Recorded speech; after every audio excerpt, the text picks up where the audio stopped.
Good afternoon, Ben and Tim. Welcome to our intervention presentation for sustainability within the education sector. So to establish what sustainability is, I'm going to be using the definition from the UN Brundtland Report of 1987. And sustainability is the ability to meet the needs and aspirations of the present without compromising the ability to meet those needs in the future.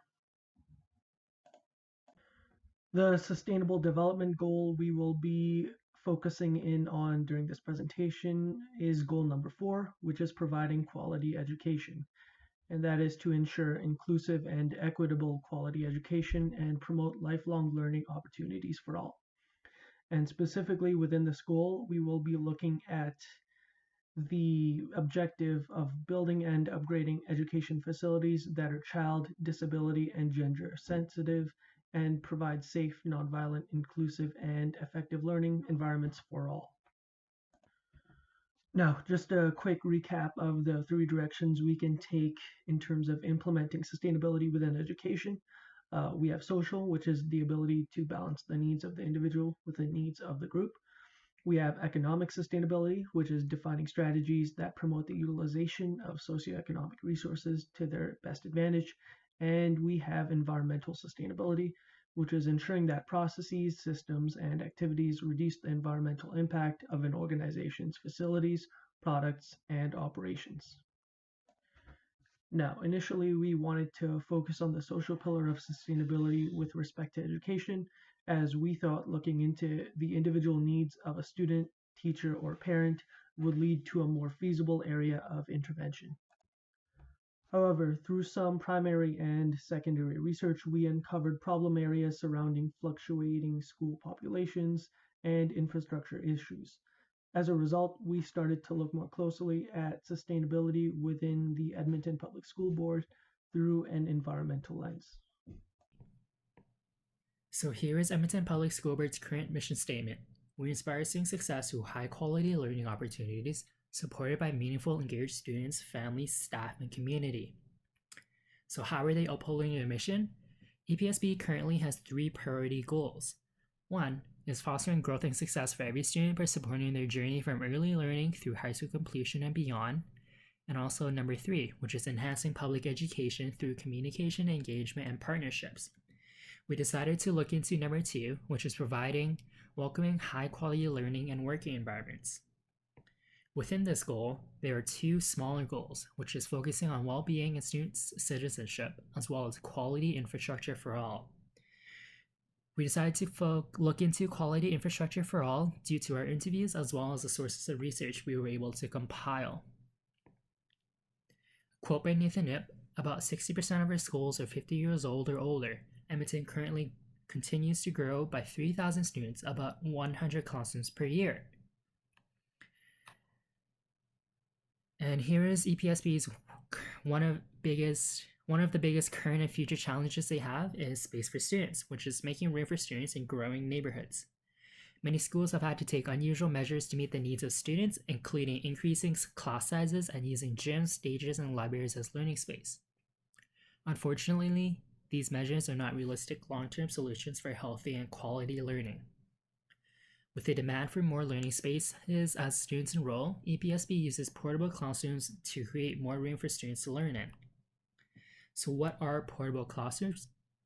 They are installed at a school to temporarily and quickly provide additional classroom space where there is a shortage of capacity. Through an interview with Vanessa Lacane, principal of Sweetgrass School, we discovered that the portables may be removed once a school's capacity no longer needs them.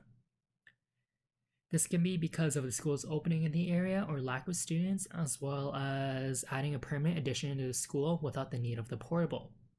Utilities are often attached to the main building to provide power and heat for the room, but not water. And although that the portable may give the sense of a temporary rebuilding, these structures can be built to last decades for a school to use. Portables are also very costly to move from school to school, roughly costing approximately $500,000. This is why many schools still keep portables whether they need them or not. Both Catholic and public schools have portables that are more than 40 years old, even though they are meant for 25 years. Along with the past interview, we were able to get a second one with Vanessa Lacane, the principal of Sweetgrass School in Edmonton, who has experience in dealing with portable classrooms. Some key issues we took from her was swale between the main building and portables, causing large amounts of water to build up. Swale are ditches built to direct and slow the flow of rainwater so that it has a chance to sink into the swale. Other issues were internally they were noisier than normal classrooms, long wait times for getting permits to move portables into place, and were a lot of work to install. Given the age, they were worn down and not the nicest looking buildings. There were also temperature fluctuations for the season. We chose to focus on the highlighted issues to potentially solve within our intervention. Now, from those key findings from the phone interview with Vanessa, we were able to link some issues that pertained to cognitive and environmental ergonomics. And this is from an article on the psychology of interior design for learning spaces. And it states that, the reality is if you're sitting in an uncomfortable chair or you're distracted by glare, you're focusing on the source of discomfort rather than the process of learning. And that distraction is a stress, and if you're stressed, you're not learning. So, comfort in a learning environment can be as simple as adequate lighting, proper acoustics, and well regulated ambient temperature. And these considerations relate to our findings from the phone interview, in which the interviewee described temperature fluctuations being a thing in portables and them being noisier than traditional classroom settings. Studies have shown that office employees are more productive when they are near natural elements, and students are no different. Simply incorporating plants in the classroom layout improves the grades of middle school students, reduces sick leave in primary school students, and makes students and staff feel more comfortable and satisfied. And this links to the point that, portables are often worn down and old, and they're not the nicest looking buildings. And oftentimes portables are placed in the parking lots of schools. And so, when you enter inside, all you see out through the window are just parking lots, concrete, land, and it's not very engaging for students who are studying within those portables. Now, in terms of portables, there was a study done at the University of Florida in 2013 that looked at environmental quality enhancements of portable classrooms as a solution for educational improvement within those classrooms. And what they found was that a vegetated view, so a student sitting inside of a portable looking outside, a vegetated view has a positive impact on student performance. However, a distracting view, such as roads and places where non school activities occur, can be a distraction for students.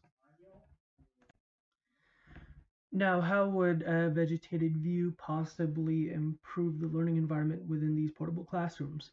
Well, the study states that, rooms without a view are often prisons for people who have to stay inside of them.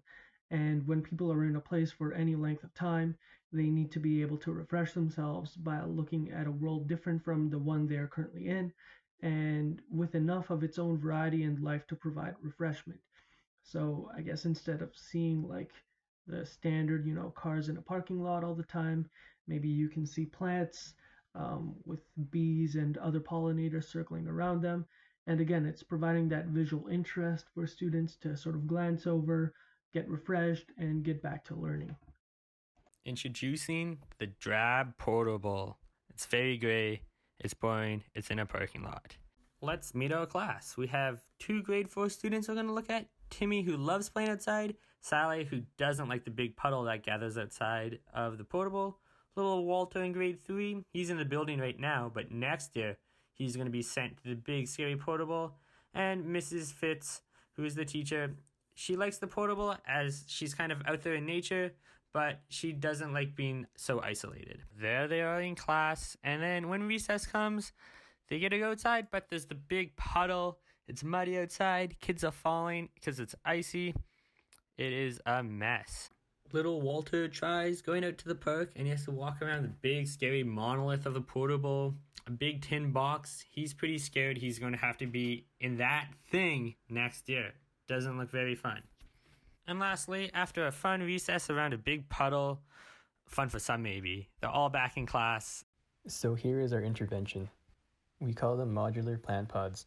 These pods are a foot wide to accommodate the various sizes The base collects excess rainwater from the portable downspout to stop it from piling up in the swales between the buildings, which will be used to support the plant life. There is an insert with small holes for water diffusion where soil can be placed and the plants can be planted.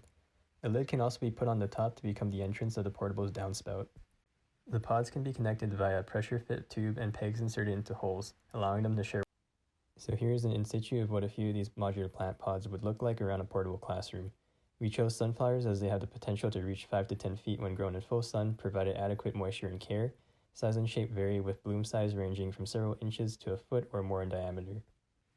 An interior view of the portable shows the sunflowers peeking through the windows. Returning to a research done from the University of Florida, they stated a vegetated view has a positive impact on student performance, but not distracting views such as rows in places where non-school activities occur. So we are hoping that these flowers will have the same positive effect. Going back to the outside view, the pods are connected to the downspout on the right to catch rainwater for the sunflowers and reduce the amount of water going to the swale. And with how large sunflowers can get, they can provide shade and additional cooling to the building itself. Plant parts such as stems, leaves, and branches can absorb sound, which is one reason why we see vegetation in office spaces and meeting areas. So if having them around the portable, they can give us an extra layer of sound absorption. Having these pots would tie into grade 4 curriculum, which is caring about plants in the community. They would create a positive learning and living environment in and around the portables, as Chris just explained. They would help kids connect to the community throughout these pots by growing them and giving back to the community rather than being a drab, gray portable. For future plans, we would like to look into the limitations of our plant pots. For example, what would these plant pots be used in the winter? Could they be used for storage, for example, for sleds or any other things? And we'd also like to look into the cost of manufacturing processes, as we often understand that school boards are often on a tight budget.